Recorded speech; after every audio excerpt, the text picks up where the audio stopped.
G'day guys, and welcome back to another video on my channel, and welcome back to another video in this series of unboxing rare Nintendo consoles. Today we're going to take a step away from the special edition ones with the plain grey one. We're going to hit up the most rarest, ultra rare colour variant in the world, and I'm talking about the Jusco 30th anniversary Nintendo 64, and she is an absolute beautiful console. Good story behind it. I'll tell you why it's so rare, how many potentially were made out there, price value. We're gonna go nice and gnarly in depth about this beautiful console. Stick around, here we go. So yes, as stated, this is the world's rarest color variant. You can get technical and say, oh, the A&A one's more rare, or that Korean one, the J-League.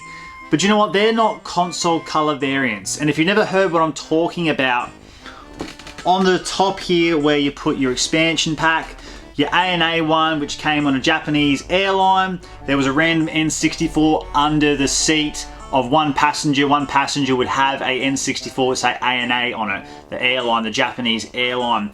But all that's really been done there is the top lid has been changed. So it's just a plain grey N64, and they've put A&A on top, same with the J-League one as well. So it's not really a colour variant, and no one can really confirm or deny if this was a Nintendo approved product, a couple of these things, or these companies just took it upon themselves to do this and put their own sticker on there. Can't confirm it, can't deny it. But we can confirm that in terms of colour variants, the Jusco 30th anniversary console is the rarest in the world. Now, why is it called the Jusco 30th anniversary? Well, the Jusco is a Japanese store. So yes, Japanese exclusive N64. It's a Japanese store, United, I can't remember exactly what it's called. The Jusco stands for United something, I can't remember. And what's funny about this is they made these consoles for the store's 30th anniversary. So it's been 30 years since the Jusco stores opened, and they thought it'd be cool, you know, Japanese love their Nintendo stuff, N64 is quite successful. Let's do an anniversary console that you can only get in our stores to get people hyped coming into our stores. Now, this console was made in 1999, this Jusco one, so I'm guessing that 30th anniversary must have been in 1999. Now, the kicker about this story is once they've done their 30th anniversary and they've done the N64, and I'm sure they did a few other things to promote their company in terms of parties and commercials. It wasn't long after that that they changed their name, and I'm not sure why they changed their name, but after doing all the, you know, hype and fuss of the 30th anniversary of their store, they ended up changing their name. So it's not called Jusco anymore, it's called something else, I'm not sure exactly, and I don't even know if that company's still around, whatever that's called, but at the time, Jusco 30th anniversary, that's the story behind that. And if you own a Japanese N64, they're different to all the others. Their size is completely different. They're shorter but narrower. If I just we'll just use the ice blue one over here. If you can put it side to side, as you can see, the ice blue is a little bit taller, but not as long. So this one's a bit longer at the back there. So it's got a very unique side. And as we know, if you own a normal N64, you got the back of all the games and stuff. And again, if you own, let's put that back gently. If you own a Japanese console, the Japanese console had no backing.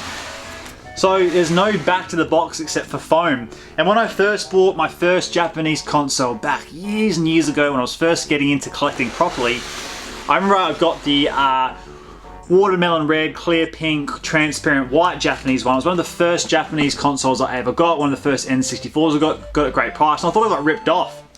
Because they came and the back of the box was missing. I'm like, what's happening? Where's the bottom of this box? Is this ripped? Have I been ripped off? And then I did a bit of research and saw that no, all Japanese consoles are like that. Even the big Pikachu ones, which we'll go through maybe another time, they're bigger and chunkier, but again, the back's missing. So I don't know why Japan did that. Very strange, very unique, and they just had the top part that comes off instead of a full box. Interesting. So the color here is a little bit unique. You think, oh, it's probably that clean, plain grey, but it's not the grey, and I'll compare it after for you guys. The grey to the Jusco 30th anniversary is different to, say, your charcoal black or smoke black, depending where you are in the world, what you call it. This grey is a little bit different, a little bit lighter. And those consoles, the charcoals and smokes, are full grey, whereas this one has the transparent white bottom. Anyway, let's get into the actual unboxing itself so you can see what comes in this console. So yes, it just lifts off like that, no backing. The box is in fine condition, really nice condition, no mold, no wear, a little bit of bends up the top here as you can see. No massive tears or anything missing on the front. It's got this little sticker over here as well. It's in cracking condition, and it needs to be because it's one of the rarest in the world, and I'm glad it is. So we'll just move that to the side over here. And inside the console itself, you can get any games or anything with it because it's just the console, but you've got your Japanese safety manual, which is really big compared to the other ones, and it does come with the baggies. Now I've got my really clean, nice charcoal smoke grey N64 console I'll put to the side here, because when I get the JUSCO out, I'll show you the differences in colours. It does come with its AV cable, which is very good. It comes with this nice controller, and the power pack is missing its baggie, unfortunately there, but the console and the controller does have the baggies, plus we've got this other Japanese, I'm not sure what this is, to be honest. I don't know what it is. It's Nintendo related because it's got Nintendo down the bottom, but I'm not sure exactly what this is. Another safety manual, potentially. Now the foam itself is not the cleanest foam I've seen. You might be able to see it's a little bit dirty inside.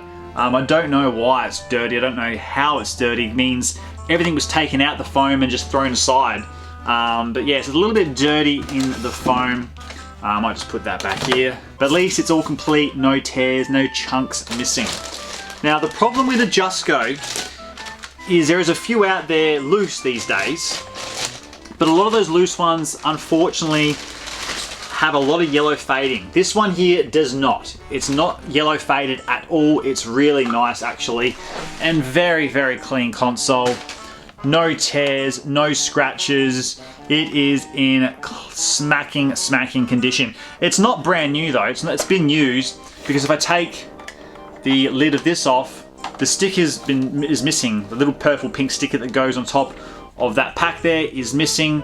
But other than that, like, it is cracking, very, very nice condition. Like I said, I've seen a few JUSCOs. This transparent white bottom they use here, it must fade really easily. So if you've got your console, if you own one of these, you've got it anywhere close to a bit of sun, get it away from sun now. And I mean not just this one, any other Japanese consoles you own with that transparent white, your clear red, pink transparent white, and your clear blue transparent white, get them away from sun because they can fade really easy. Same with the controller. Now this controller doesn't have any sun fade, thankfully, and it's still quite nice. Same, but again, this sort of plasticky transparent white they use, any bit of sunlight gets trapped in there, I don't know, it just seems to fade it from the inside out. I'm not sure why that does that, but just, yeah, get it away from sun, guys, you don't want it. But the controller, very nice, buttons are all good, sticks all good, everything works nearly willy. Hey, my dishwasher's done. And I will compare now the pair. So right here, we have the two that I wanted to show you earlier, and I'll get nice and close for this. But if you can see, this one here, the JUSCO, is a little bit fader, a little bit lighter, whereas your smoke is much darker, much darker. I've got my big ring light shining down right now, so it probably doesn't do it justice.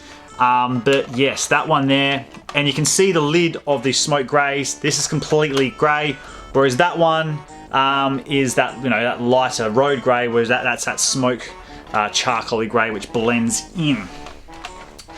Now, value for these, look, if you want to get a loose one, loose ones are probably a bit easy if you want to add it to the collection. You just got to be careful of that yellowing. Look at the photos very carefully, because some people can really manipulate photos to say, hey, I showed you lots of photos and you can get it. And I know someone who's had this problem before, and it's a lot more yellow than you think, so you got to be really careful there. But a loose one, you know, easily a few $100 plus for a loose one. A nice complete in-box one, Look, it depends on condition. It depends if the box here is in great nick. It depends if the foam is all complete. It depends if you've got the baggies, plenty of this stuff's not faded. Look, you can look up between, on a good day, maybe $1,500 to, you know, sometimes when they're not around and a nice one comes out, these can go to $2,000 to $3,000. The rarest color variant in the world. It's not quite as rare as some of these special edition ones, but in terms of color variant, if you're comparing this color variant to other color variants, if you want to get all 16, this one's gonna cost you the most money. Estimated to 1,000 to 5,000 of these were made for the stores. 5,000 is a bit much if you ask me, because I just don't see them out there online. And not until recently where a few more popped up. Some people believed before, this was going about 10 years ago, early 2010s and 11s. Some people believe there's only a couple of these in the world, but then they realized that once it was popular and expensive and YouTube got bigger, people were putting their hand up and saying, no, I've got one too. So it sort of blew it out to potentially that 1,000 plus mark, but still to find one in the box is a lot harder. Loose ones, plenty of them. But again, like I've stated in so many of my videos, not everyone saved their boxes when they were younger. They've been destroyed and lost and thrown away or spring cleaned in many different ways and scenarios. So to have a complete one in box with the baggies can be tricky. But if, like me, if your goal was to set out and get all 16 color variants, then I highly recommend one day just locking down, getting it, shoving away in your collection. But in the comments down below, let me know your thoughts on the Jusco 30th anniversary. Do you have one in your collection? Would you like to add one?